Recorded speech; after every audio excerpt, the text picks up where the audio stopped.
ஏய் பண்ணாதீங்கடா.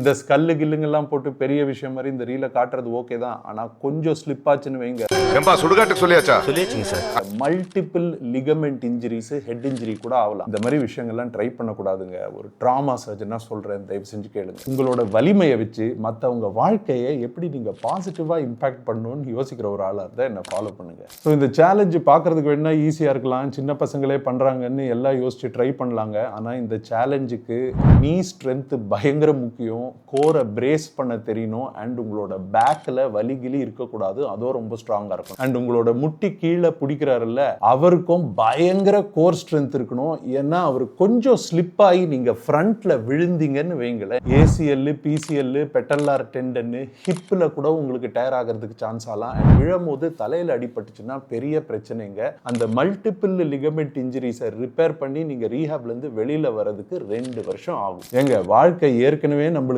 நிறைய கஷ்டம் நம்ம கேட்காமையே கொடுக்கும். இது நம்ம போய் வாழ்க்கை கிட்ட கேட்டு என்ன கொஞ்சம் கஷ்டப்படுத்துன்னு சொல்ற மாதிரி இருக்கு. ஸோ தயவு செஞ்சு இந்த மாதிரி சேலஞ்சஸ் எல்லாம் ட்ரையே பண்ணாதீங்க. ஏன்னா அந்த ஒரு செகண்டுக்கு அந்த த்ரில் கிடைக்குது இல்லை, அந்த ஹை ஏதாவது தப்பாச்சுன்னா அந்த 2 வருஷம் நீங்க கஷ்டப்பட போறதுக்கு வர்த்தே கிடையாது. உங்களில் யாராவது இந்த மாதிரி சேலஞ்சஸ் எல்லாம் பண்ணும் போது டெம்ப்ட் ஆயிருக்கீங்களா பண்றதுக்கு?